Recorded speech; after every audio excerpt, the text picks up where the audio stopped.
लीजिए। चालू नहीं हुआ। हाँ हाँ हुआ हुआ अच्छा हाँ नमस्कार আমরা সুপ্রিম কোর্টে এসেছি আজকে 7ই আগস্ট আপনাদের গতকাল এবং তার আগের দিন মানে মঙ্গলবার আমরা জানিয়েছিলাম যে রিভিউয়ের জন্য আমাদের চাকরিহারাদের যোগ্য যে সমস্ত অংশ শিক্ষাকর্মী সহ সবাই খুব প্রতীক্ষায় আছেন কি হয় সকল যোগ্যদের যেন চাকরিটা বেঁচে যায় এই প্রার্থনা সকলেই করছেন। আমরাও সুপ্রিম কোর্টের মাননীয় বিচারপতিদের কাছে এবং বিচার ব্যবস্থার কাছে তাই চাই। বিষয় হচ্ছে এখানে এখন দেখুন আজকের লাইভটি করছি মূলত শিক্ষাকর্মীদের জন্য। দেখুন শিক্ষাকর্মীদের অবস্থা কতটা ভয়াবহ, তাদের বেতন বন্ধ, তারা দুর্নীতি করেনি তা সত্ত্বেও তাদের বেতন বন্ধ, তারা লোনগুলো কিভাবে দিচ্ছেন আপনারা জাস্ট একবার ভেবে দেখবেন, কিভাবে তাদের পরিবার পরিজন চলছে জাস্ট ভেবে দেখবেন।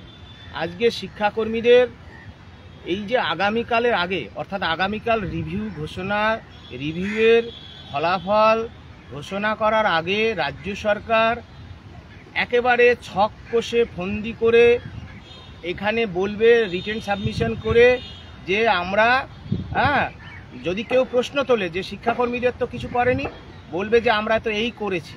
দেখেছেন আপনাদেরকে কিভাবে চক্রান্ত করছে, যেভাবে শিক্ষকদের যেভাবে চক্রান্ত করছে।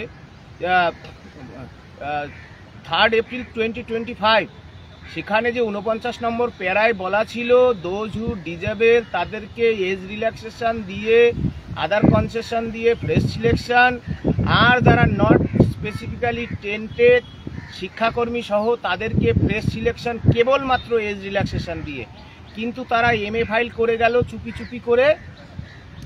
আজকের যা পরিস্থিতি শিক্ষাকর্মীদের, আমি গত 29 জুলাই, 30 জুলাই, 31 জুলাই লাগাতার 1 আগস্ট মানে 1 আগস্ট, 2 আগস্ট আমি লাগাতার বলে আসছি শিক্ষাকর্মীরা আপনারা নেতৃত্ব সহ আপনারা দিল্লি চলে আসুন, এসে আপনারা উপযুক্ত ব্যবস্থা নিন। শিক্ষাকর্মীদের পাশে মূলত কেউ নেই, এটাই বাস্তব সত্য। আজকে শিক্ষাকর্মীদের কথা, দুঃখ যন্ত্রণার কথা কারা ভাববে? আমাদের রাজ্যে কি এমন কেউ লোক নাই? আজকে শিক্ষাকর্মীরা আপনাদেরকে অনুরোধ করতে পারি আমি, আপনাদের নিজেদের লড়াই নিজেরা লড়ুন, সুপ্রিম কোর্টে আসুন, অ্যাপ্রোপ্রিয়েট সিদ্ধান্ত নিন। আমরা সুপ্রিম কোর্টে আছি, আমরা সুপ্রিম কোর্টে রিভিউ এবং তার পরবর্তী সঙ্গে সঙ্গে যে পদক্ষেপ গ্রহণ করার বিষয় সেটা আমরা নেয়ার জন্য এখানে মাটি কামড়ে পড়ে আছি। এখন আপনাদের শেষ লড়াইটা আপনারা দিন, সুপ্রিম কোর্টের লড়াই, আইনি লড়াই, সেই লড়াই আপনারা দিন। নিজেরা বসে সিদ্ধান্ত নিন যে কি করা যাবে। আমাদের তো যোগ্য চাকরি গেছে, আমাদের তো বুদ্ধি যায় নাই। আমি শুধু আপনাদের এই সংক্ষিপ্ত লাইভে এইটুকুই বলবো, আপনারা সুপ্রিম কোর্টে আসুন। শিক্ষাকর্মীরা এসে এই শুক্রবারের আগে আর পারবেন কিনা জানি না, যাই হোক যত তাড়াতাড়ি সম্ভব আসুন, এসে সুপ্রিম কোর্টের কি লড়াই হবে সেইটার দিকে ফোকাস করুন। আর সুপ্রিম কোর্টে তো টাকা ছাড়া মামলা লড়া যায় না, কিন্তু টাকাই সব নয়। আমরা তো ষড়যন্ত্রের শিকার হয়েছিলাম। আমি যে ওএমআর মামলা করেছিলাম আমার সহ অন্যান্য চাকরিহারাদের পক্ষ থেকে, সুমন বিশ্বাস অ্যান্ড আদার্স, আমরা ষড়যন্ত্রের শিকার হয়েছি। আমরা বলছি যে টাকা ছাড়া সুপ্রিম কোর্টে কিছু হয় না, এটা যেমন ঠিক তেমনি আরও অনেক পথ রয়েছে। সেই পথে আপনারা দাঁড়িয়ে থেকে কাজটা করুন, দাঁড়িয়ে থেকে। আমরা এসেছি, আপনাদের প্রাপ্ত যে অর্থ এখনো আমাদের কাছে যেটুকু সঞ্চিত রয়েছে সেইটুকু দিয়ে আমরা শেষ লড়াইটুকু দেব, সেজন্য আমরা আছি। আপনাদের কারো থাকার অসুবিধা হবে না, খাওয়ার অসুবিধা হবে না। আপনারা নিজেরা আসুন, মুড়ি নিয়ে আসুন। হ্যাঁ, আপনারা নিজেরা নিজেদের লড়াই দিন। শিক্ষাকর্মীরা, আপনাদের যে আবার পরীক্ষার ব্যবস্থা যদি করে, আপনারা জানেন কি সিলেবাস, আপনারা কি পাবেন? আর ডিজাবেল, যারা শারীরিকভাবে ডিজাবেল, চোখে দেখতে পায় না, বিশাল গুরুতর অ্যাক্সিডেন্ট, প্যারালাইসিস, হ্যাঁ, আজকে কি পরিস্থিতি, এই লোন কে দেবে? আপনাদের সন্তানদের আগামী দিনের ভবিষ্যৎ কি? আপনারা এগুলো বুঝুন। আমি সংক্ষিপ্তভাবে আপনাদের কাছে এইটুকুই বলবো, নিজেদের লড়াই নিজেরা দিন। আমার চাকরি গেছে, আমি যেরকম পড়ে আছি, আপনারাও নিজেদের লড়াই নিজেরা দিন। এটাই সময়, এটাই সময়, আর দেরি করবেন না। একটা মুহূর্ত খুবই গুরুত্বপূর্ণ। ওই যে যা বার করেছে সুপ্রিম কোর্টকে দেখানোর জন্য, যেই তো আমরা বার করেছি, সুপ্রিম কোর্ট কি তা বলেছে? সুপ্রিম কোর্টের 3 এপ্রিলের রায় কন্টেম্পট হয়েছে, রায় মানা হয়নি। আজকে সেই দিকে আমরা এগোবো। আজকে মানা হয়নি, মিসলেনিয়াস অ্যাপ্লিকেশন করা হয়েছে, কেউ জানতে পেরেছে? কাউকে পার্টি করা হয়েছিল? তাহলে চাকরিহারাদের যদি বাঁচানোর, যোগ্য চাকরিহারা শিক্ষাকর্মী শিক্ষকদের যদি বাঁচাবার ব্যবস্থা হতো, এতদিনে একটা সার্টিফাই যোগ্য তালিকা শিক্ষাকর্মী সহ জমা পড়ে যেত। হ্যাঁ, আর আপনারা রিভিউ নিয়ে বলছেন, রিভিউয়ে ভালো ফল আসুক, কে না চায়? আমি তো রিভিউ করিনি, রিভিউয়ে ভালো ফল আসলে আমারও চাকরিটা বেঁচে যাবে, আমারও মা বাবা পরিবার যে দুশ্চিন্তায় আছে, সেই দুশ্চিন্তা থেকে, আমার যে অন্তরে যে দীর্ঘদিনের যে কষ্ট, সেই কষ্ট থেকে আমরা মুক্তি পাবো, কে না চায়? কিন্তু বাস্তবতা বড় কঠিন।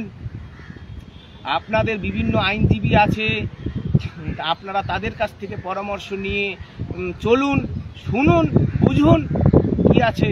আমাকে গালাগাল দিয়ে কিছু হবে না, চাকরি বাঁচবে না, চাকরি বাঁচবে না। আমি তবুও দিল্লি এসেছি, এত গঞ্জনা, এত কিছু, হ্যাঁ, এত কিছুর পরেও দিল্লি এসেছি। আর একটা বিষয়, আপনারা যে অর্থ দিয়েছিলেন সেই খরচের হিসেব ইতিমধ্যেই গত রবিবার দেয়া হয়েছে পাবলিক ডোমেনে, সেই সমস্ত কপি আপনাদের দেয়া হবে। আর তারপরও আপনাদের যদি মনে কোনো প্রশ্ন থাকে, হ্যাঁ, যদি কোনো মনে প্রশ্ন থাকে, আপনারা অবশ্যই প্রশ্ন করবেন, অবশ্যই উত্তর চাইবেন আমার কাছে। আমি না পারলে আপনাদের কাছে পরিষ্কারভাবে তুলে দেওয়া হবে। এ কোথায় কি হয়েছে আপনাদের জানার অধিকার আছে। কারণ আমি ব্যক্তিগতভাবে আমি বলছি, হ্যাঁ, এর মধ্যে আমার কোনো স্বার্থ নেই, কোনো স্বার্থ, কোনো লোভ লালসা কার নেই? আমারও নিশ্চয়ই আছে, কিন্তু আমি এর মধ্যে কোনো লোভ লালসা কোনো কিছুর মধ্যে আমি নেই। সুতরাং পুঙ্খানুপুঙ্খানুভাবে হিসাব দেয়া হয়েছে, যদি আবারও মনে করেন আবারও দেওয়া হবে।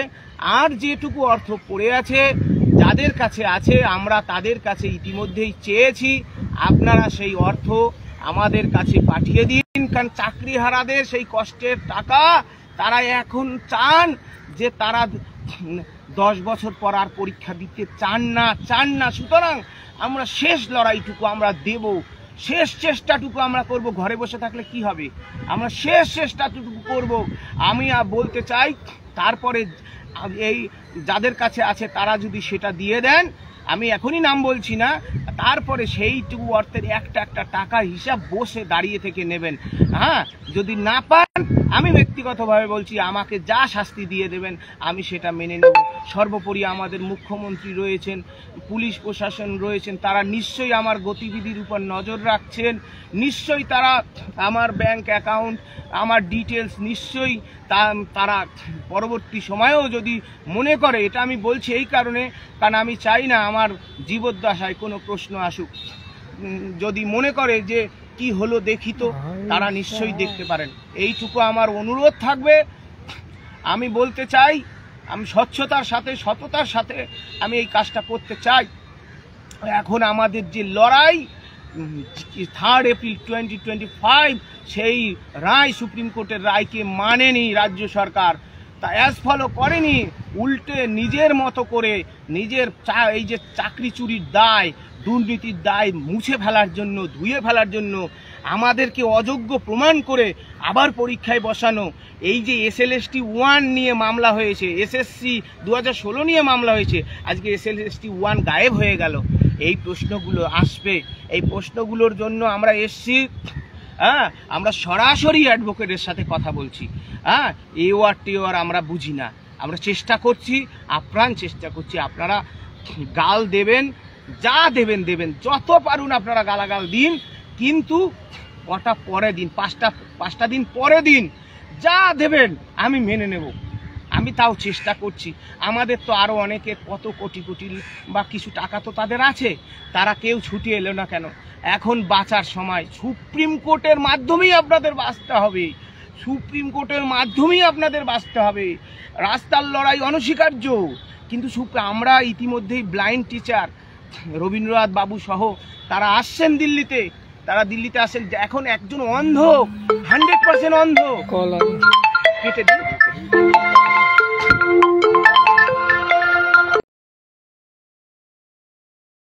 একজন অন্ধ, একজন 100% অন্ধ, দুজন 100% অন্ধ। হ্যাঁ, তারা দিল্লি আসছে, তারা দিল্লি আসছেন। বুঝতে হবে শিক্ষাকর্মী, আমি শুধু বলতে পারি, আমি শুধু আপনাদের বলতে পারি। হ্যাঁ, আমাদের চাকরিহারারা, আমি শুধু আপনাদের বলতে পারি, আপনারা আসুন, আপনাদের নিজের লড়াই নিজেরা দিন।